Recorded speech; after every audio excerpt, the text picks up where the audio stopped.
Hello, and welcome to another edition of No Lives Paranormal, where three nerdy paranormal investigators sit down and discuss spooky stories from the web.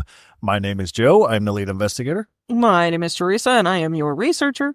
And I am Alex, your Baba Yaga enthusiast and equipment setter-upper. Yay! Yes. So, new news. Spooky news. New news, spooky news is that there is no spooky news. It really seems like there ain't jack crap going on in Ohio for ghost hunting here at the end of this beautiful month of November. Are you saying it's too cold for ghosts? I'm wondering if it's not too cold for ghost hunters. And more likely. Well, more than likely. I mean, so what we can confirm is that it is technically the season where you will start getting discounts on doing private investigations in places because it is the winter season. And what that discounted winter season also means is they have basically stopped public hunts at this point.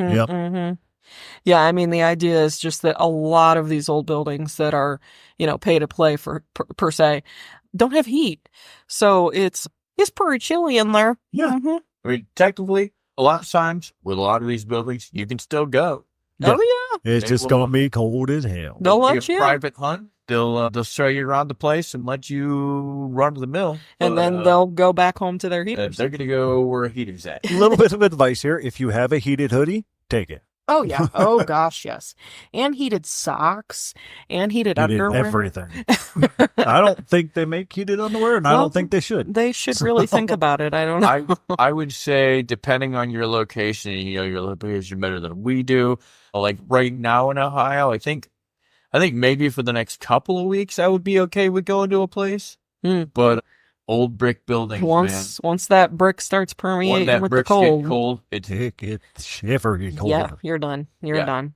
Yeah, you will hear. We literally called it quits. You will get EVPs, but it's just going to be your teeth chattering. Exactly.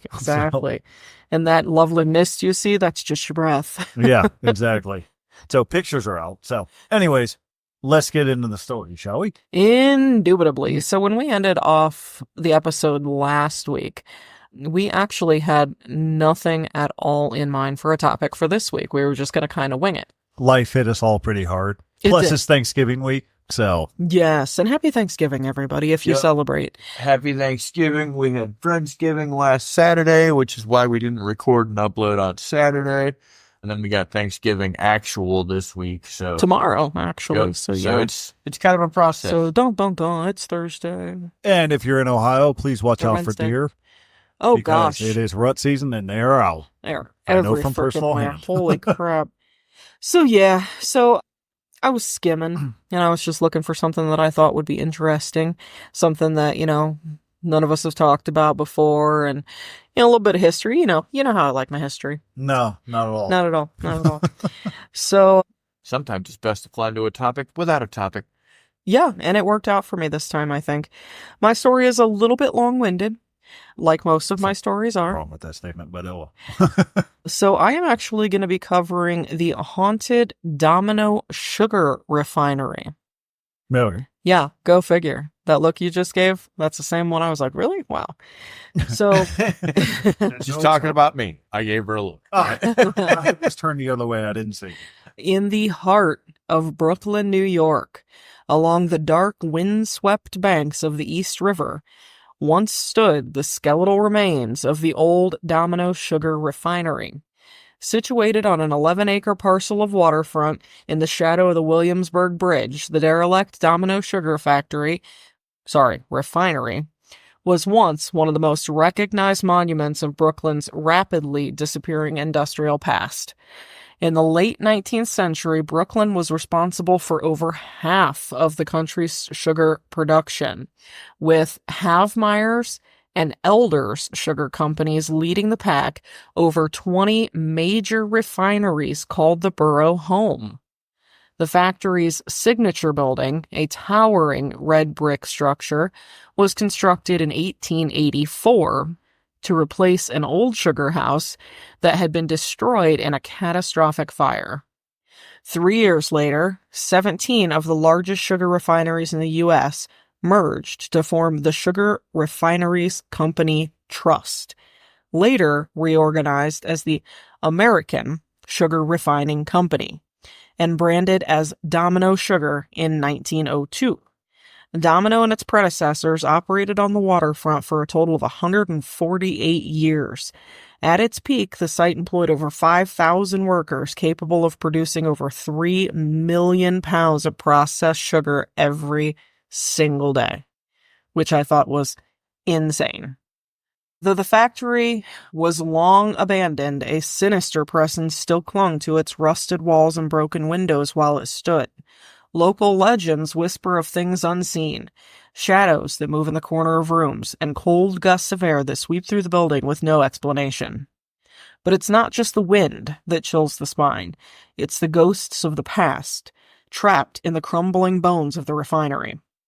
The factory was once a bustling symbol of industry, but behind its towering smokestacks and grinding machinery, something darker lingered.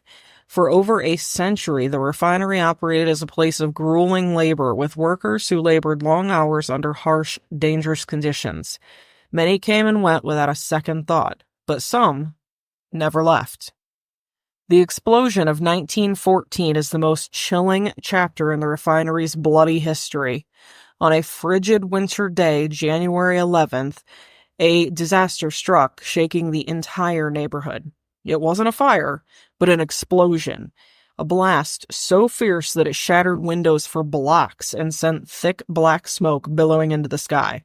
The cause was simple: sugar dust.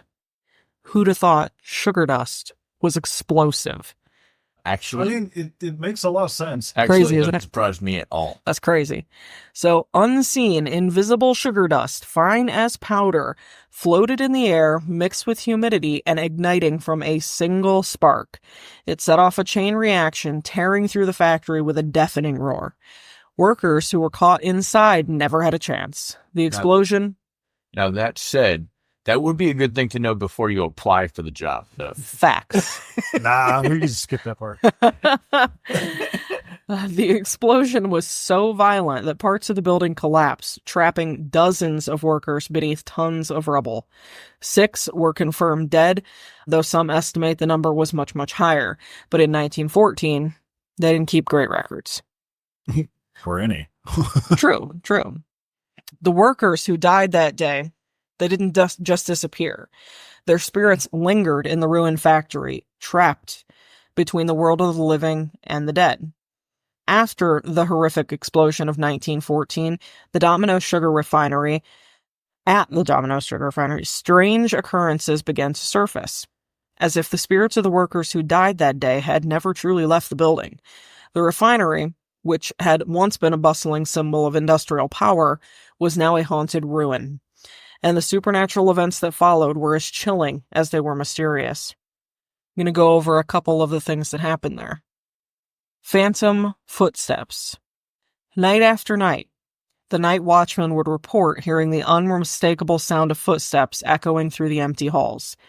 They were not the typical sounds of creaking floors or wind sweeping through the building. These were deliberate, rhythmic steps. Footsteps that seemed to even follow them. At first, they thought it was the wind. Bless you. Sorry. But the steps would get louder, as though someone was walking right behind them, only to vanish when they turned around. Some reported hearing the footsteps near the areas of the building that had collapsed in the explosion, where workers had been trapped. The eeriest part was that the footsteps never seemed to be in any pattern. They would stop abruptly, and as if the person had just vanished into thin air. In certain parts of the refinery, particularly near the old storage rooms where sugar had been packed, workers started to hear knocking sounds. Soft at first, like someone tapping on a wall, but the knocking grew louder over time, as if someone or something was desperately trying to break free from the walls. Some claimed it sounded like a plea for help. It was as if the trapped souls of the workers who perished in the explosion were still trying to escape the building. No one could explain the sounds, especially since there was no one around to make them. No matter how warm the temperature outside or inside the factory was, certain rooms would inexplicably grow freezing cold. The cold spots seemed to appear in random areas of the building, often in the deepest, most secluded parts of the refinery.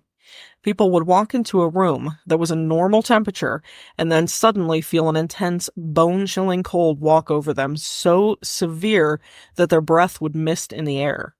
It was in these cold rooms that many workers and visitors alike felt a deep sense of dread, as if something was watching them, waiting for them to leave.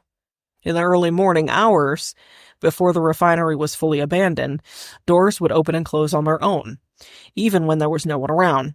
The sound of hinges creaking echoed through the walls, following by unmistakable thuds of doors slamming shut. The workers tried to explain it away, assuming it was the wind or the machinery shifting in the building, but the phenomena persisted, especially in areas where the explosion had caused the most damage. It was as if the factory itself was alive, breathing with the spirits of those who had perished there.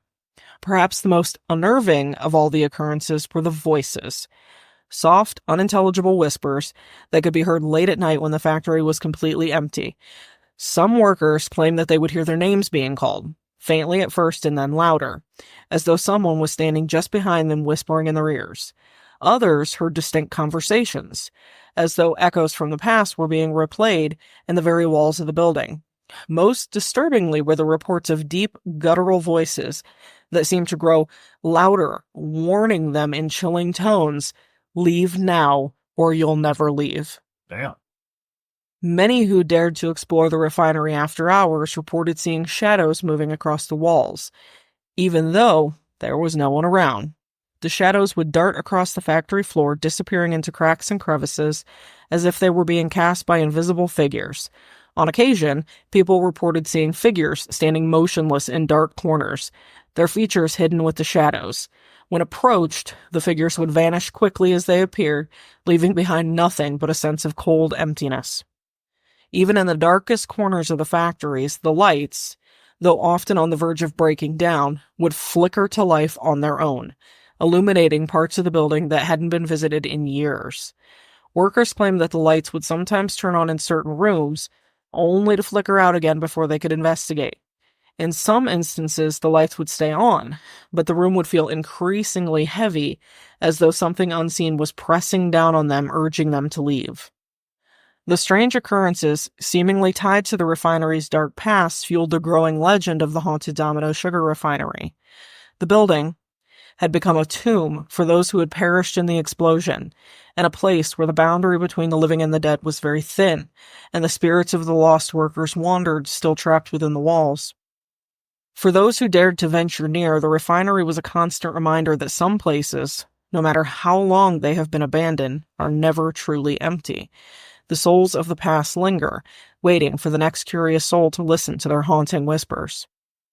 The most terrifying story is one who was told by a person who dared venture into the abandoned building long after it was closed down in 2004.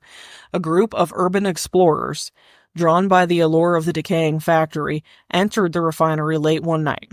They wandered through the dark hallways, their flashlights casting long, jagged shadows against the walls. After they explored the deeper, untouched parts of the building, they came across a room where the air felt thicker and heavier than it had anywhere else in the building. Suddenly, there was a loud bang echoing from inside the room they were in, followed by the unmistakable sound of footsteps. The explorers froze, their hearts pounding in their chest. They turned to leave, but the door that they had entered through was now locked tight. But no one was there to lock it. They pounded on the door, desperate to escape, but the steps came closer and closer, and then one of them heard a whisper, low and guttural, like a voice scraping against the cold walls, saying, "Leave. Now.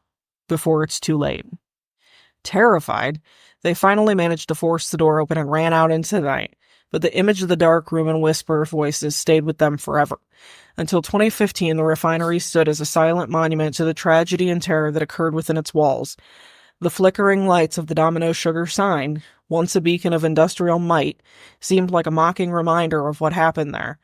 The building may have been quiet, but many believe the ghosts of the workers who had perished in the explosion and those who had toiled in the factory for years still haunt the grounds.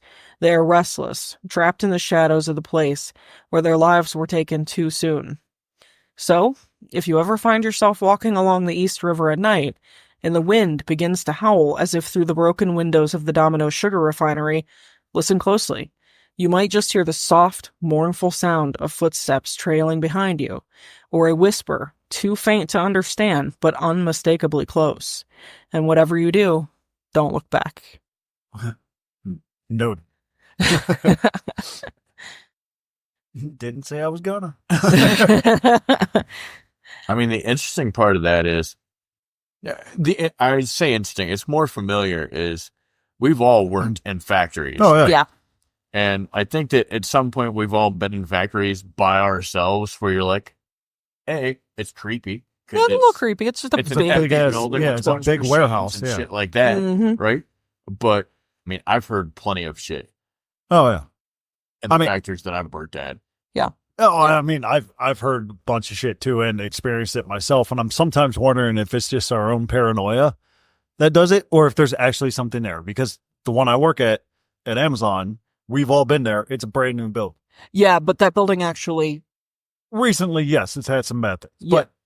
But even before that, like, I was seeing stuff there happen. Like, we have motion sensor lights. Oh, even I've seen the So- light situation. Yeah, and it could be birds, could be something else, but it's just eerie. It adds Mhm. more to the paranoia of it. But yeah. I get that.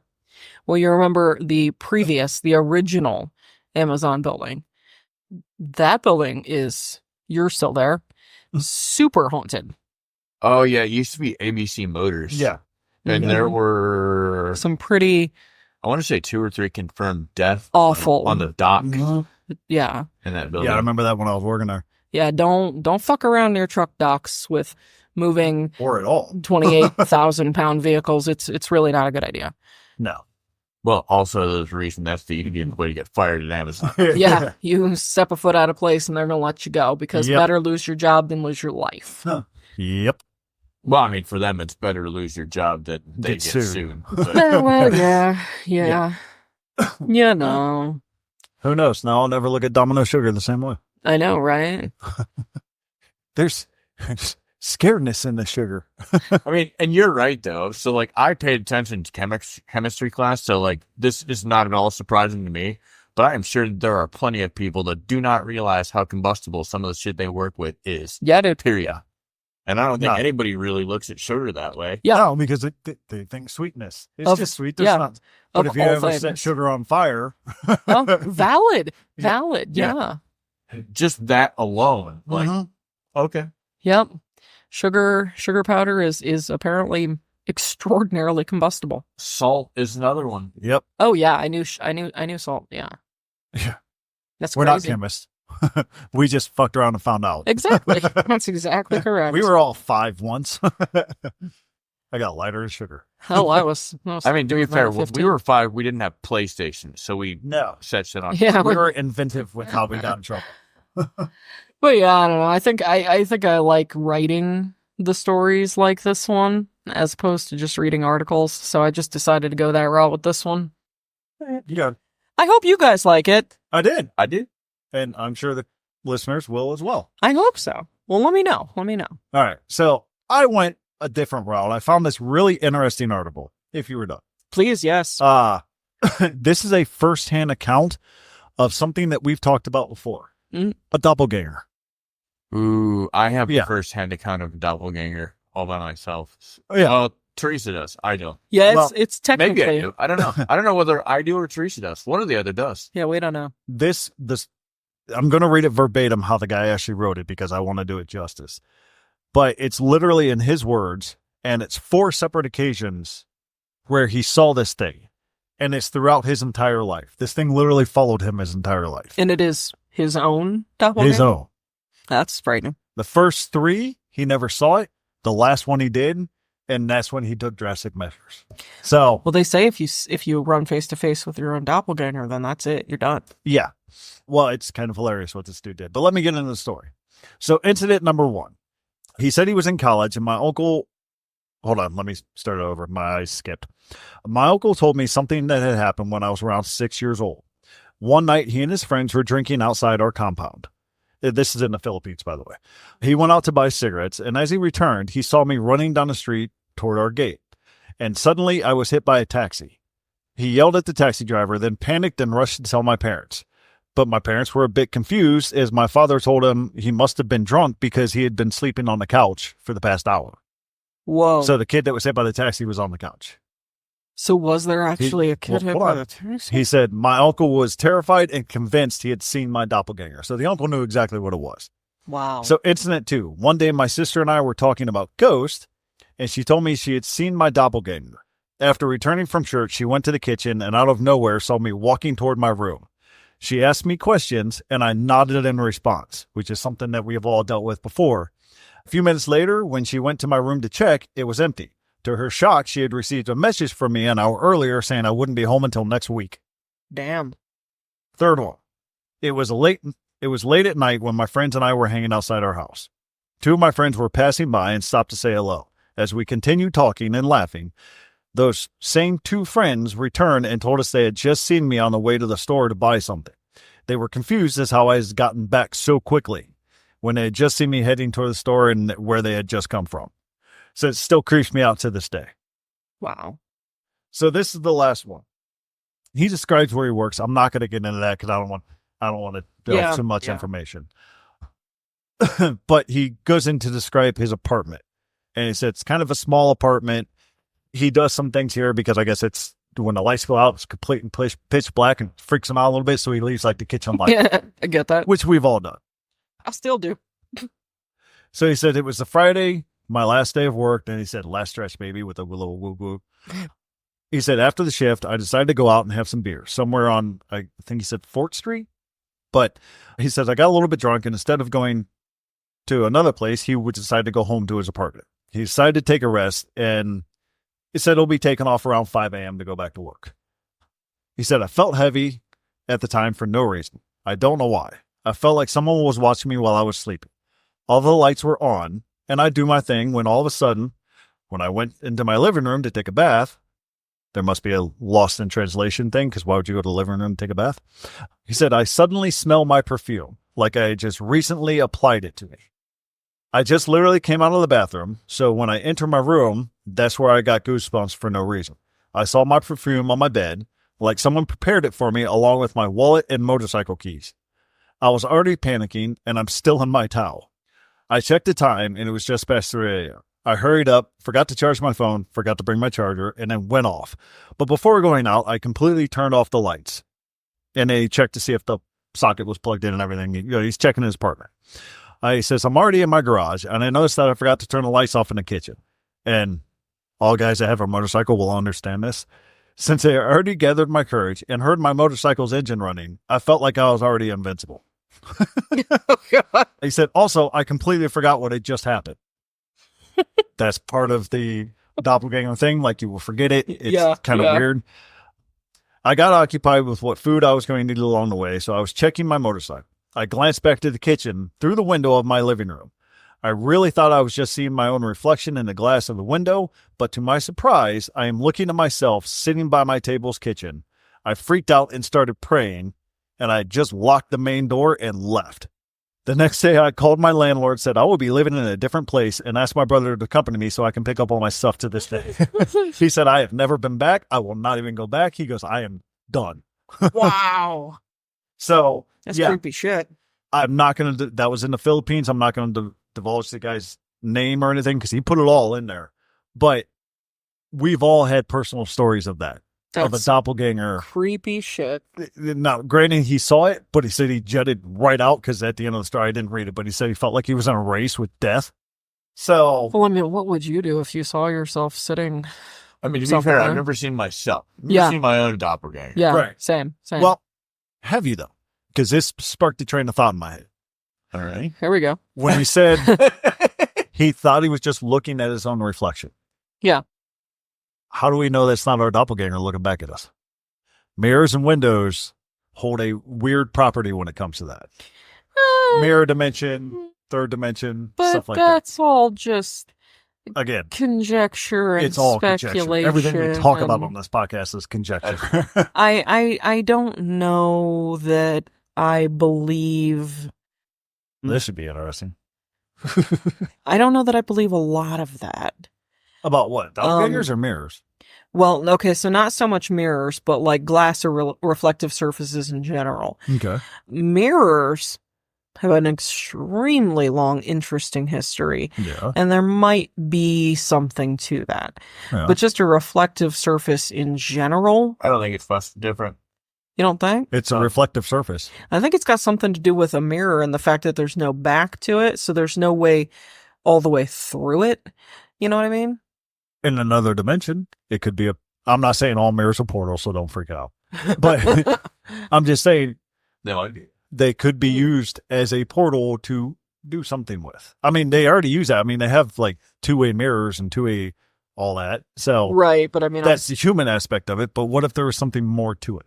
I mean, to be fair, if we go with the scientific / mineralistic aspect of it, there is no scientific difference between a mirror and glass, period. A mirror is glass with something reflective put behind it. That's it.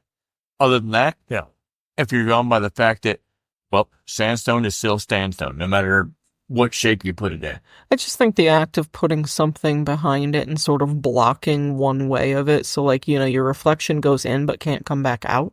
Well, how do you know that's not what's causing it? But that's what I mean. It could be the two chemicals added together that creates. I was saying, like a window. Like, it's dark outside, so I can totally see my reflection in that window.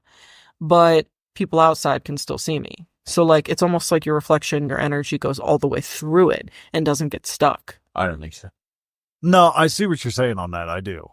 But it's still a reflective. See, I'm not talking about your energy passing through it. I'm talking about there being something on the other side. Right. I get what you're saying. That's not actually on the other side. I get what you're saying.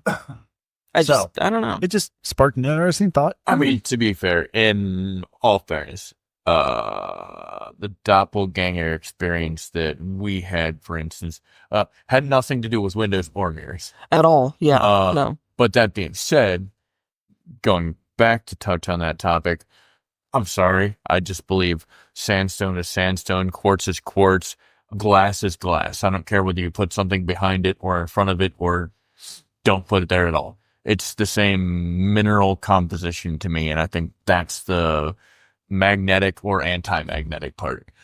No, it's just a thought to me. But I'm the equipment setter-upper, so I just go off some sort of scientific semblance. Plug port A in the port B. Exactly. Glass is glass. A mirror is just glass with aluminum foil behind it. Well, you're not entirely wrong.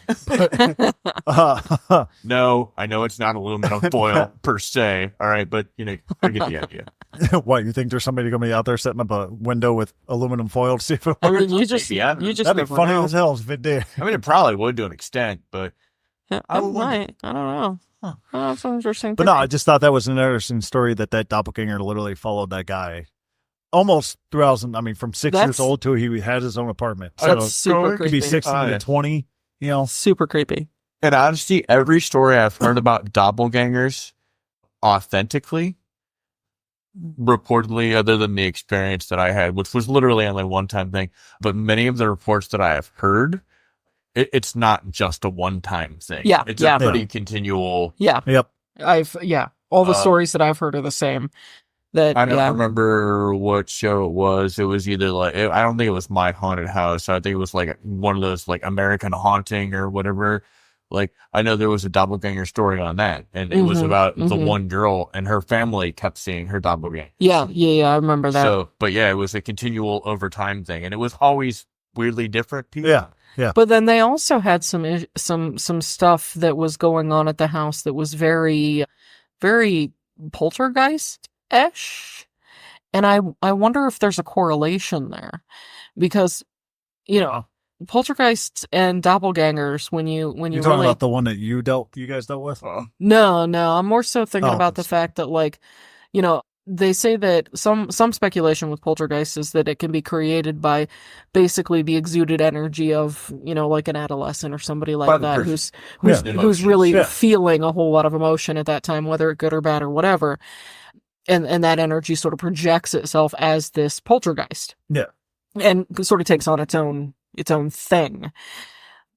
And then if that poltergeist were to take a form of the person whose energy it's, you know, using, I guess you would say, then maybe there's a connection there between that person's poltergeist and that person's doppelganger. I mean, let's go a little bit further. Why do doppelgangers tend to follow who they're following?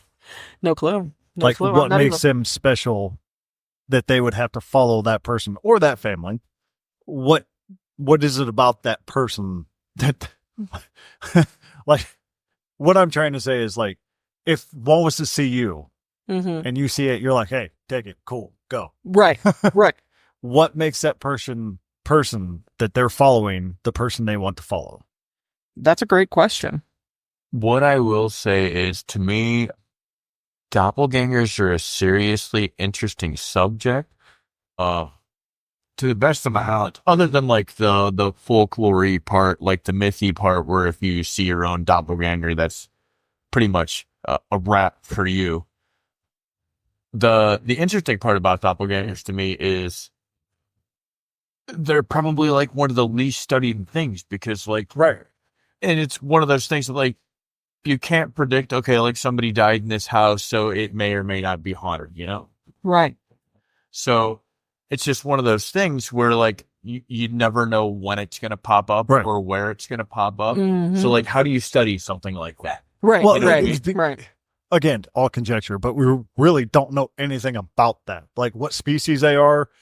You could say changeling, fae, whatever. Right. But you really don't know.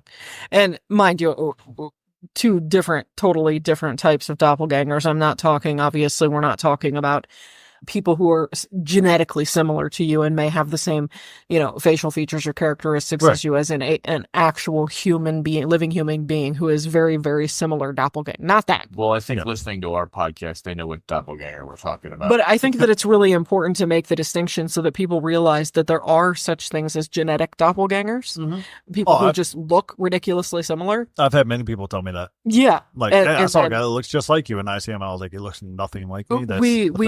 My mom and I saw this article in a newspaper about a doctor in Denver, Colorado, which is interesting because my dad's name is Denver. And sure as shit, the picture of this man was identical to my father. No. But this man was like a living person who lived in Colorado. And to be fair, we lived in Worcester. I literally turned around and went back home on my way to picking you up, because I saw you pass by me in your pickup truck, not realizing that I was in your pickup truck on my way to pick you up from work. Yeah.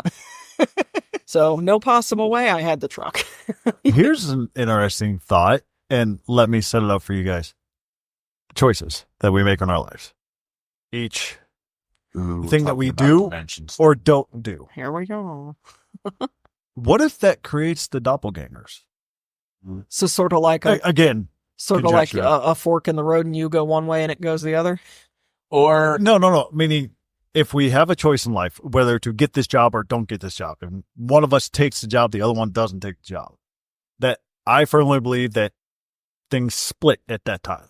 Now you're playing with like other sciences that super entertain and I'm super into. Right. I can't confirm or deny. Right?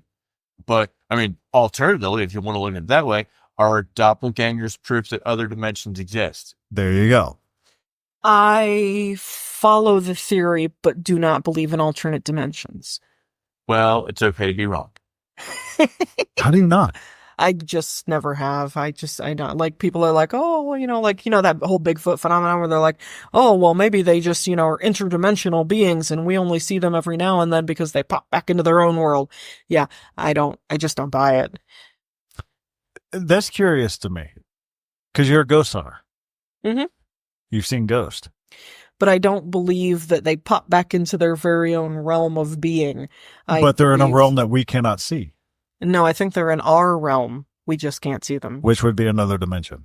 Wrong. No. It's our dimension. No, I disagree with you entirely. No. Go ahead. It would be our dimension. We can't see into that dimension that they're in. Dimension just doesn't mean another world. It means another form of this world that we cannot see. I feel like right now there is a communication breakdown that's happening where what I would like to explain is that I believe there are a difference between planes and dimensions. All right. So if you're talking in, let's go nerd out a little bit here. If you're talking in D&D terms here. All right. There's a difference in, the ethereal plane versus the material plane, right? Where they overlap, where dimensions are like a window sideways and it's something completely different.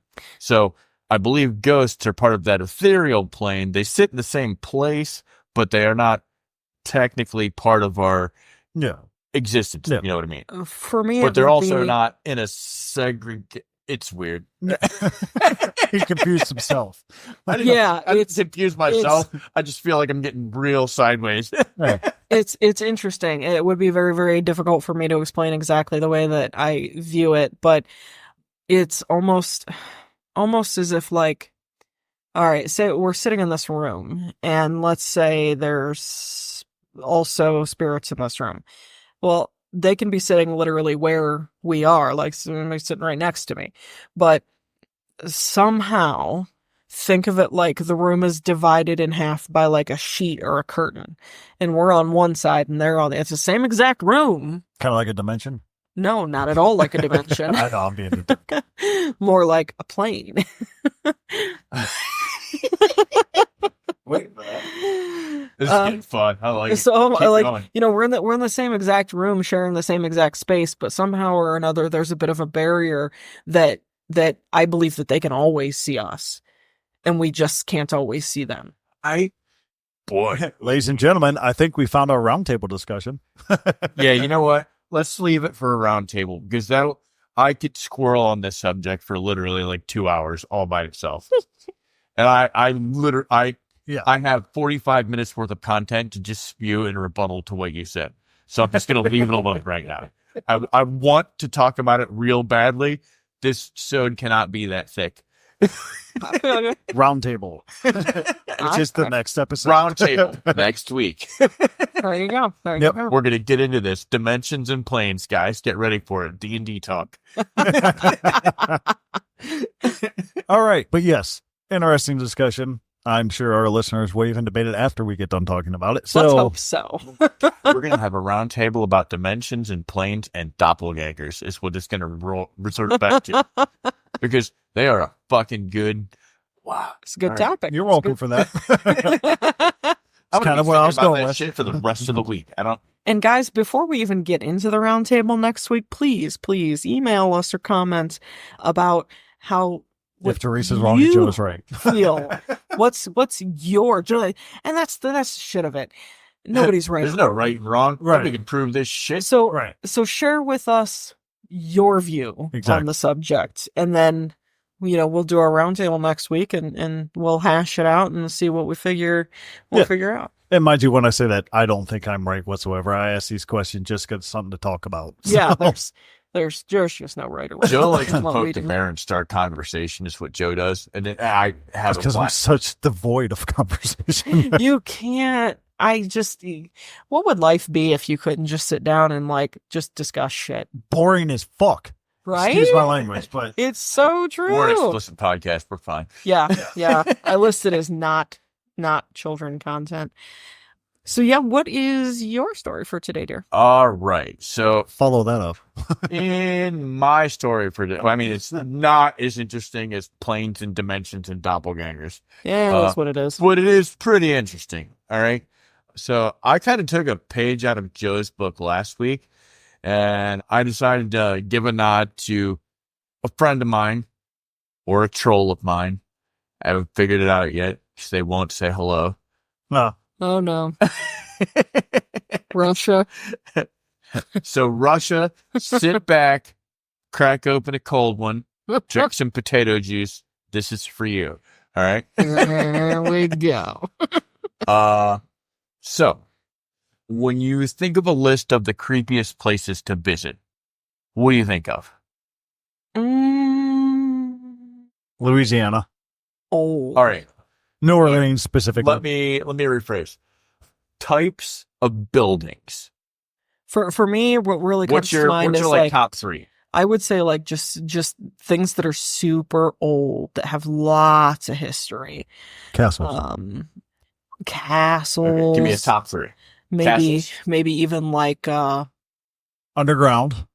Okay. meh, sure. And then I would maybe even say like maybe like old forts or something. All right. None of those. So the thing that I'm talking about is A, none of those, and B, not actually very old. But what I can also tell you is when I tell you the type of building that it is, everyone here are going to be like, yep, makes sense. Hospitals. Oh, Yeah, fuck complete yeah. sense. Oh, yeah.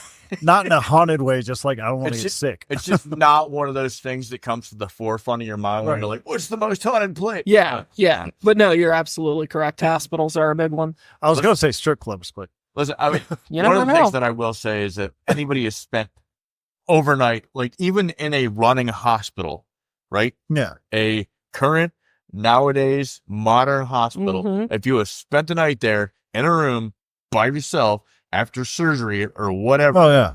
there's a creep factor that's involved in hospitals. No, 100%. Yeah. Uh, And I you can have, unfortunately, stayed a night in a hospital. So have I. So either way, I mean, there's something about dirty, dark hallways with ominous graffiti and abandoned medical equipment and rusty hospital beds. City boy. There is one such abandoned hospital in Moscow, known as the, oh, thanks, Russia, Hovrinskaya, the Hovrinskaya Hospital, that would make anybody feel uneasy just to look at the building. This hospital has been compared to the hospital from Resident Evil. Oh, wow. It would be the perfect location for a Russian version of The Walking Dead. Interesting.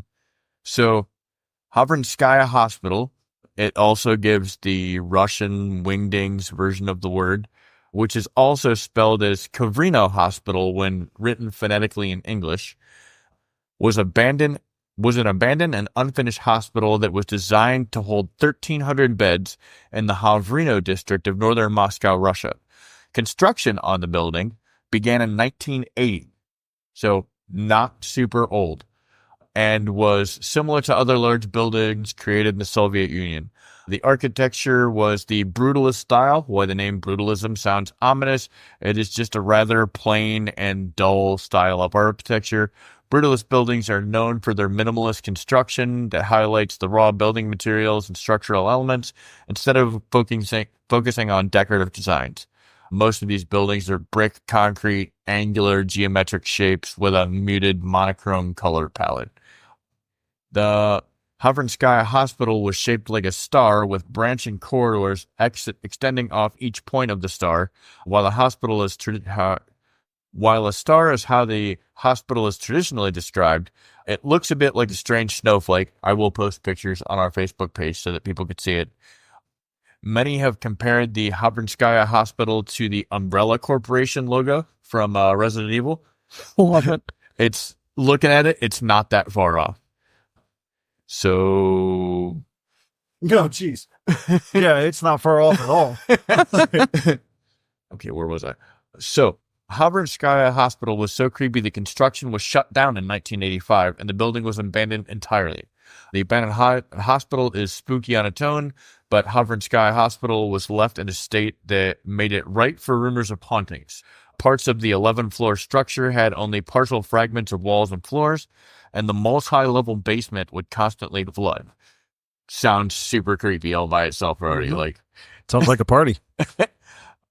There are many rumors as to why construction was stopped, ranging from the reasonable, i.e. lack of funds when the Soviet Union collapsed in 1991, to the fantastic, hauntings, or even a zombie plague. For 25 years, the Hovrinskaya Hospital sat abandoned and rotting in Moscow and became considered among the unofficial list of the most terrible places on the planet. There are many rumors of hauntings, murders, satanic rituals, suicides, and more that were said to have occurred within the hospital. One of the most notorious stories about Hovrinskaya Hospital was that the Nemaster Satanist sect called the place their home and performed sacrificial rituals on both animals and humans within the walls. According to the legends, the sect was also responsible for a high number of disappearances in town of children, homeless individuals, and pets. The police and a riot squad organized a raid on the Nemaster sect in the hospital. When the raid took place, the sect members refused to back down.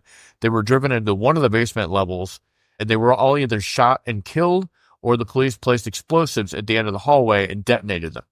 Jesus. Uh, I don't want to work today. right? Many people have also said the hospital was built over an old cemetery and graves were not relocated, just buried under the hospital's center foundation. People who have visited the hospital have claimed to see full body apparitions of spirits. Some report clearly seeing a ghost. Others have sworn to have seen weird shaped cone silhouettes moving around the building. Along with seeing ghosts, visitors claim to have heard strange noises and unexplained sounds, running up and down the hallways, children screaming, crying in empty rooms and in the hallways. Sounds like just the trifecta, the myriad of no shit. Sounds super Everything creepy. you want. Most abandoned places attract urban explorers and thrill seekers. This is also true about the Hovrinskaya Hospital.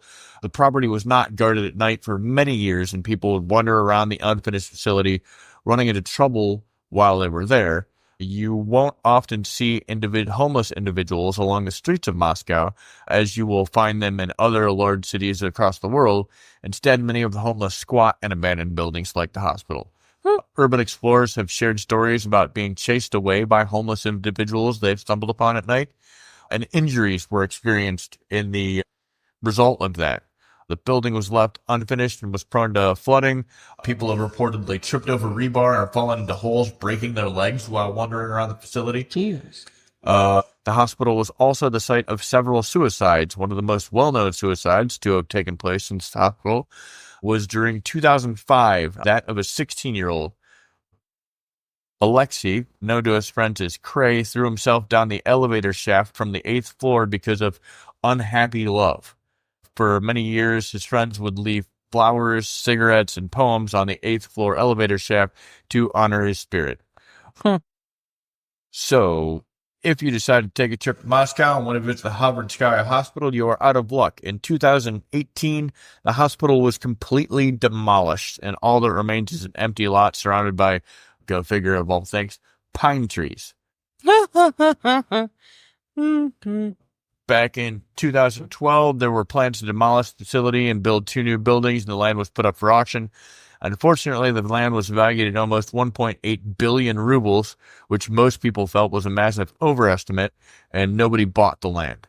So it has sat in limbo since 2014, and that's basically the end of the story there. So you have full-bodied apparitions, you have children screaming and crying in certain rooms, you have footsteps running up and down the hallways, the whole gambit. That's craziness. Sounds like a typical hospital. Sounds like a typical hospital. Yeah. I mean, to be fair, like, we say that, but it also sounds like a typical hospital that's, like, been standing since the 50s. Not Right. was started being built in the 80s. Yeah. And correct me if I'm wrong, they never finished it and it never went into full operation. No. Never finished it, never went into full operation. That's crazy. Did they say anything about where it was built? All it says is the Hovrinskaya district of northern Moscow in Russia. It also says that one of the rumors is that it was built over a cemetery. Okay. That's what I was thinking. And the cemetery was never cleared out. Like, the foundation was just put on top of the cemetery. Well, that'll do it. Which is, I I mean, don't know if you've ever seen the Poltergeist, movies, right? but, you know. Well, that's how you get ghosts, folks. Yep. I mean, seriously, some engineers should watch those movies because they are groundwork. Right? I feel like a lot of people just ignore those movies. Well, because I think they're typical. Here we go again. People think they're typical horror movies, which typical horror movies are dumb and they're stupid and they make no sense. Right. But some of the people that make horror movies actually do it to get the information out there, to actually show people, hey, this could possibly happen. Well, that's true. At least old Let's Hollywood. I think don't of know one about of the our new one. first episodes. Like, the scary movies aren't, Yeah. right? Yeah. But one thing I think that we all learn in our, story about scary movies aren't is almost every one of those movies that were ever horror movies are based on some sand grain of truth. Yeah. Yeah. Like, literally, Nightmare on Elm Street was about it was about basically the killing of some people in Africa. It was about like their body fields or whatnot. But Creepy shit. yeah, I'd have to go back and listen to the episode. I talked No, about no. that story because I looked it up at the time, but I don't remember I had a the different details are hazy thought. now. I had a different thought. It goes back with what I wanted to talk about with the podcast or the roundtable about why mythology is coming back into play nowadays. But we'll say that for another one. So, So much to talk about, so little time. So little time. right? But yeah. No, well, it was a good story. Hell yeah. Actually, they were all three good stories. All gave us points of conversation with it. So I look at it like this. When we go into episodes where we literally don't have like an overarching topic, right? It makes it, free your mind. A, I would say on some aspects the easiest, and B, on some aspects the hardest, because so like Because we don't know what each other's doing. ironically, it's not that, because there's so much that like when we don't have a topic, I'm almost never afraid of overlapping. Right. Like I'm just not. There's just too much out there to. But so I look at it in the same aspect of going back to RP correlations here. So we played Legendary Lives and we played Dungeons and Dragons. All right. Sometimes it's really cool in Legendary Lives to not have a spell list and instead have fire mastery. All right. Yeah. Right. Sometimes I'm fucking tired, my brain hurts, and I just want to read fucking Fireball. All right. Right. Yeah. Give me a spell list so I don't have to think hard. Yeah, I'm gonna need that spell list because I just can't use my brain today. Mm-hmm. And I look at having a topic and not having a topic the same way. Yeah. Like there's some days where I'm like, fucking sweet, I can do anything I want to. And there's other days where I'm like, God, just point me in a direction. And see, here's the thing. I agree with you wholeheartedly, because there are some times when we set a direction to go in and I absolutely can't stand it and I delay it to the last possible second. Not because I'm lazy or anything. It's just because when people tell me to do something, I have a problem with that. Yeah. So we're it's both guys at the same age. Yeah. It's just my Gen X showing. That's it. But no, it's when I'm able to, I'm better at freelancing. To where it's just like, oh, I have the freedom to do this. Cool. Let me look up something interesting that's going to provoke thought and provoke this and do all this. And mind you, sometimes I may get my own way and totally fail at it. But I'm better at the freelancing instead of like, oh, we have this to talk about. I really don't want to talk about that, but I'll look something up. I get. And to be fair, we're not taking away from either one of those things, because by the time that we do look something up, we generally find something we're like, holy shit. Yeah, no, half the time when I'm looking up something, I'm just not into it. I'm just doing it just to kind of look. And then by the time crunch time comes in, much like my reports in high school, it's like, oh, I got to get this done. And I full. Oh, that was cooler than I thought it was going to be. Yeah. Yeah. Yeah, I don't know. I wholeheartedly enjoyed this. So, roundtable next week regarding all of that craziness. Planes, dimensions, doppelgangers, and D&D, I guess. We could planes, trains, and automobiles. Exactly, right? Where's Sean Candy when you need him? Yeah.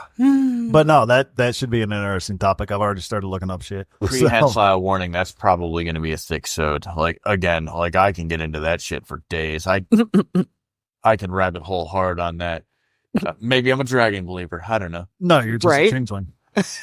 Both? I'll be a dragon believer. Fuck it. Shout out to Joe Rogan. We love you, man.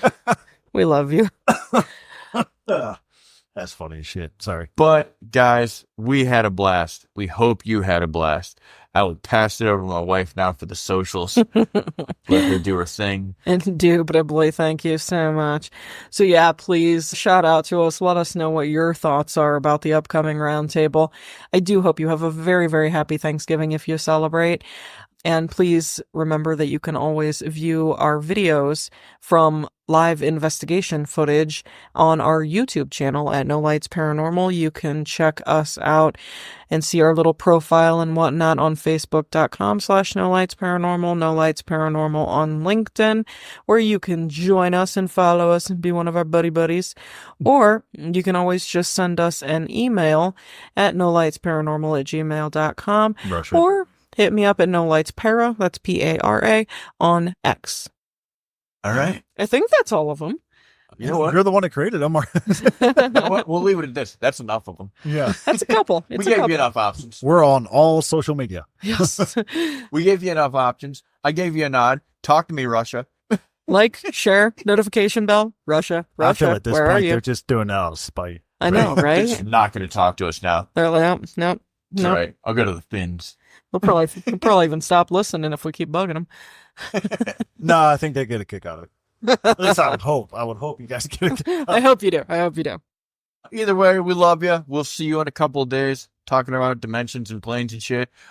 Peace out, and don't fuck with the Baba Yaga. You dimension Dory.